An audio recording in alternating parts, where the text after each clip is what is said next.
তো যেটার ভয় ছিল সেটাই হলো, আবার একটা কনফ্লিক্ট, ইসরায়েল এবং ইরানের মধ্যে আবারও একটা যুদ্ধ। এবারের ব্যাপারটা একটু বড়, যার কারণে গ্লোবাল থেকে আমাদের স্টক মার্কেট নিচে চলছে। তো গত 12ই জুন আমাদের সিপিআই ডেটা, যেটা ইনফ্লেশন ডেটা, সেটা দুর্দান্ত এলো। ফোরকাস্ট ডেটার থেকে অ্যাকচুয়াল ডেটা অনেক নিচে এলো, যেটা 2.82%। এই রকমটা লাস্ট 6 বছর আগে দেখা গিয়েছিল। মানে 2019-এ আমাদের ইনফ্লেশন সব থেকে লোয়েস্ট জায়গায় ছিল। তো আবারও 6 বছর পর আমাদের সিপিআই ডেটা 2.82%-এ এসছে, যেটা ওভারঅল আমাদের মার্কেটের জন্য খুব ভালো এবং আমাদের মতো সাধারণ মানুষদের জন্য অনেকটা স্বস্তির ব্যাপার। কিন্তু ইরান আর ইসরায়েলের যে কনফ্লিক্ট, সেটার জন্য মনে হয় এটা আর সাস্টেন করবে না। কারণ আমরা হলাম ক্রুড অয়েল ইম্পোর্টার একটা দেশ। আমাদের দেশের ইনফ্লেশন বাড়া এবং কমার পিছনে মোট 3টে জিনিসের ইনফ্লেশনকে মেজার করা হয়। একটা হচ্ছে, ফার্স্ট হচ্ছে ফুড ইনফ্লেশন, সেকেন্ড হচ্ছে হাউজিং, আর থার্ড হচ্ছে ফিউল। তো এতদিনে ক্রুড অয়েলের দাম একটা কন্ট্রোলের মধ্যে ছিল বা বিয়ারিশ ব্যানারে ছিল। যদি আমরা ব্রেন্ট ক্রুডের কথা বলি এবং লাস্ট 1 ইয়ারের কথা বলি, যেটা $85 কাছে চলছিল, সেটাই লাস্ট মে মাসে $60 কাছে চলছিল। মানে এখানে একটা বিয়ারিশনেস ভিজিবল ছিল। তো এটাও একটা প্রধান কারণ ছিল আমাদের দেশের ইনফ্লেশন কন্ট্রোল থাকার জন্য। এবং এর সঙ্গে আমাদের যেসব ম্যানুফ্যাকচারিং সেক্টরের কোম্পানিগুলো আছে তাদেরও অনেকটা বুস্ট আপ হয়েছিল, যার কারণে সেই সব কোম্পানি যে Q4 এর রেজাল্ট, সেটা আমরা ভালো দেখেছিলাম। মানে যত ম্যানুফ্যাকচারিং সেক্টরের কোম্পানি আছে তাদের Q4 এর রেজাল্ট কিন্তু ভালো এসেছিল। কিন্তু গত শুক্রবার দিন এই ইরান এবং ইসরায়েলের কনফ্লিক্ট শুরু হতেই এই ব্রেন্ট ক্রুডের দাম কিন্তু অনেকটা বেড়ে যায়। যদি আমরা দেখি 5 দিনেই প্রায় 9%-এর বৃদ্ধি দেখা যাচ্ছে। তো এখনো পর্যন্ত যা খবর, এই যুদ্ধ অনেকটাই বেড়েছে। ইরানের নিউক্লিয়ার যেসব ফেসিলিটি আছে সেখানে অনেকটা ক্ষতিগ্রস্ত হয়েছে এবং অনেক ব্যালিস্টিক মিসাইল ইউজ করা হয়েছে, যার জন্য ইরান এবং ইসরায়েল দুজনেরই কিন্তু ক্ষতি হয়েছে। তো এই কনফ্লিক্ট যদি সামনের দিনে আরো বাড়ে, তাহলে সব থেকে কিন্তু বেশি অসুবিধা হবে ইন্ডিয়ার। কারণ ইরান অলরেডি বলে রেখেছে, তারা অলরেডি তাদের যে এয়ার স্পেস আছে সেটা বন্ধ করেছে এবং এর সঙ্গে ওরাও বলে রেখেছে যে স্টেট অফ হরমুজ, যেখান দিয়ে ওয়ার্ল্ডের 30% ক্রুড অয়েল এখান দিয়ে সাপ্লাই হয় এবং অন্যান্য যেসব প্রোডাক্ট আছে সেগুলো সিমেন্ট কিন্তু এইখানেই হয়। যত মিডল ইস্ট প্লাস আমাদের যে এশিয়ার যে যোগাযোগ স্থল, সেটা কিন্তু এই স্টেট অফ হরমুজ দিয়েই কমপ্লিট হয়। তো এটা যদি ইরান বাস্তবে বন্ধ করে দেয়, তাহলে কিন্তু ভারতের যে ক্রুড অয়েলের সাপ্লাই চেন সেটা বন্ধ হয়ে যাবে এবং যেটা খুব খারাপ সিচুয়েশনের দিকে যেতে পারে। তো অনেক অ্যানালিস্ট মনে করছেন এই কনফ্লিক্ট যদি 1 সপ্তাহ বা তার বেশি চলে, তাহলে কিন্তু ক্রুড অয়েলের দাম 100 থেকে $120 পর্যন্ত যেতে পারে, যেটা আমরা রাশিয়া আর ইউক্রেনের যুদ্ধের সময় দেখেছিলাম। ঠিক আছে, তখন ব্রেন্ট ক্রুডের দাম $67 থেকে কিছুদিনের মধ্যেই $110 বা $120 পর্যন্ত চলে গিয়েছিল। তো এবার দেখার বিষয় এই কনফ্লিক্ট কতদূর পর্যন্ত গড়ায়। যদি আরো খারাপ কিছু হয়, তাহলে ভারতের যে ইনফ্লেশন, যেটা বিয়ারিশ ব্যানারে ছিল, এটা কিন্তু আর নিম্নমুখী থাকবে না, এটা আবারও বাড়তে শুরু করবে। শুধু যে আমাদের ইনফ্লেশন বাড়বে সেটা না, ক্রুড অয়েলের প্রাইস বাড়লে ইউএস এর জন্যও খারাপ। কারণ সামনেই ইউএস ফেডের মিটিং আছে,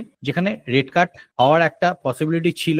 কারণ কিছুদিন আগেই ইউএস এর সিপিআই ডেটা এসছে, যেটা খুব ভালো এসেছে, ফোরকাস্টিং ডেটার থেকে অনেকটা নিচে এসছে। তো এবারে চান্স ছিল হয়তো 25 বেসিস পয়েন্ট কাট করার। যদি ক্রুড অয়েলের দাম বাড়তে থাকে তাহলে কিন্তু এটা সম্ভব নয়। তো প্রত্যেকটা জিনিস একে অন্যের সঙ্গে ইনভলভ হয়ে আছে, যেটা ওভারঅল মার্কেটের জন্য খারাপ এবং গ্লোবাল মার্কেটের জন্যও খারাপ। এবার এই কনফ্লিক্টে যদি অন্য কোনো দেশের ইনভলভমেন্ট সরাসরি হয় বা বাড়ে, তাহলে কিন্তু এটা আরো বড় আকার ধারণ করতে পারে। তাই এটার উপর আমাদের নজর রাখা উচিত এবং আমরা চাইবো যে এই কনফ্লিক্ট ইমিডিয়েট এফেক্টে বন্ধ হয়ে যাওয়া উচিত এবং যুদ্ধ কোনোভাবেই কাম্য নয়। এটা গেল গ্লোবাল মার্কেটের কথা। এবার আসি আমাদের মার্কেটের কথা নিয়ে। তো আমাদের মার্কেটে সবকিছু ঠিকঠাক চলছিল, ইকোনমিক ডেটাও সাপোর্ট করছিল, সবকিছুই চলছিল। কিন্তু হঠাৎ করে এই ইরান আর ইসরায়েলের যে কনফ্লিক্ট, যেটা আনপ্রেডিক্টেবল একটা ঘটনা, তো সবকিছু খারাপ করে দিল।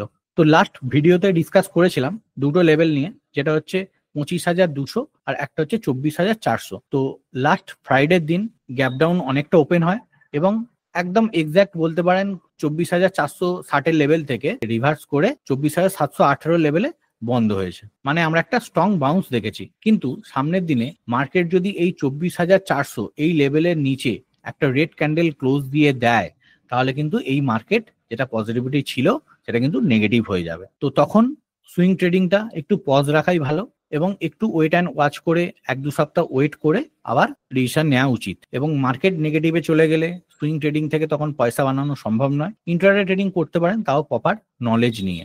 আর মার্কেট নিচে আসবে এর পসিবিলিটিটা একটু বেশিই আছে, কারণ এখন গ্লোবাল নেগেটিভ সেন্টিমেন্টের জন্য একটা নেগেটিভিটি চলছে আমাদের মার্কেটে প্লাস গ্লোবাল মার্কেটে। এবং গত শুক্রবার দিন যদি আমরা ইউএস মার্কেটের কথা বলি তাহলে সেটা ন্যাসড্যাক হোক, ডাউজেন্স ইন্ডেক্স হোক, সবই 1%, 1.5%-এর মতো নেগেটিভে ক্লোজ করেছে। এবং এর সঙ্গে যে ইউরোপিয়ান কান্ট্রির দেশগুলো আছে ইন্ডেক্সগুলো দেখি, সেগুলো কিন্তু অনেকটা নেগেটিভে চলছে। তো এর নেগেটিভ ইম্প্যাক্ট সোমবার দিন আমাদের মার্কেটে পড়বেই। এবার যদি সোমবার দিন আমাদের মার্কেটে যদি এর নেগেটিভ ইম্প্যাক্ট পড়ে তাহলে কতদূর পর্যন্ত মার্কেট যেতে পারে সেটা যদি বলি, আমি এর নিচে যদি একটা ক্লোজিং দেখি, মানে 24,400 নিচে যদি একটা ক্লোজিং দেখি, তাহলে আমরা মোটামুটি নিফটিকে 23,800 থেকে 23,900 এই লেভেল পর্যন্ত দেখতে পাচ্ছি অ্যাজ অফ নাও। এবার সবকিছু ডিপেন্ড করছে কনফ্লিক্টের ওপর, কনফ্লিক্ট কতদিন বাড়ে এবং অন্যান্য যদি দেশের ইনভলভমেন্ট হয় সেটার উপর ডিপেন্ড করছে। তো আশা করি 1-2 দিন 3 দিনের মধ্যে এই কনফ্লিক্টের ক্লিয়ারিটি আসবে এবং তারপর আরো ভালো সিদ্ধান্ত নেওয়া যাবে। তো এই সময়টা আমার মনে হয় প্যানিক না করে ওয়েট অ্যান্ড ওয়াচ করাই উচিত। যেটা বললাম, সুইং ট্রেডিংটা পজ করুন, 1-2 সপ্তাহ পজ করুন, মার্কেট ঠিক হলে আবার শুরু করবেন। এই সময়টা এসআইপি বন্ধ করবেন না, এসআইপি চালিয়ে যান। এবং এইসব জায়গায় যেসব স্টক কেনার ইচ্ছা হয়েছিল যখন মার্কেট নিচে ছিল, এইসব জায়গায় যখন মার্কেট ছিল তখন যেসব স্টক কেনার ইচ্ছা হয়েছিল তাদের প্রাইস অনেকটা বেড়ে গেছে। তারা যদি আবার নিচে আসে তাহলে ইনভেস্টমেন্ট পারপাস সেগুলোতে কিছু কিছু করে অ্যাড অন করতে পারেন। এটা পুরোপুরি আমার ধারণা। কারণ এই যে মার্কেটের ফল, এটা কিন্তু আমাদের কোনো ইন্টারনাল নিউজের জন্য না, এটা হচ্ছে এক্সটার্নাল নিউজ বা গ্লোবাল নিউজের কারণে কিন্তু আমাদের স্টক মার্কেটটা ফল করছে। তো যখনই এই গ্লোবাল কনফ্লিক্ট বন্ধ হয়ে যাবে আমাদের মার্কেট কিন্তু আবার উপরে যাবে। কারণ আমাদের মার্কেট যেটার উপর ডিপেন্ড করে চলে সেই সব দিক থেকে কোনো সমস্যা নেই, শুধুমাত্র গ্লোবাল কারণেই আমাদের মার্কেট নিচে আসছে। তো এটাকে আমার মনে হয় একটা সুযোগ হিসাবে ধরে নেওয়াই উচিত, এটা আমার মতামত। তো লাস্টে এটাই বলবো, ইরান আর ইসরায়েলের যে কনফ্লিক্ট চলছে সেটার উপর নজর রাখুন। আর যেগুলো বললাম, এসআইপি চালিয়ে যান, ইনভেস্টমেন্ট চালিয়ে যান, সুইং ট্রেডিংটা বন্ধ রাখতে পারেন আর শর্ট সেলটা করতে পারেন প্রপার নলেজ নিয়ে। তো এখানেই আমার ছোট্ট ভিডিওটা এন্ড আপ করলাম। যদি এই ইনফরমেশন আপনাদের হেল্পফুল বলে মনে হয় তাহলে অবশ্যই লাইক এন্ড শেয়ার করতে পারেন। আজকের মতো বাই বাই, ভালো থাকবেন, সুস্থ থাকবেন।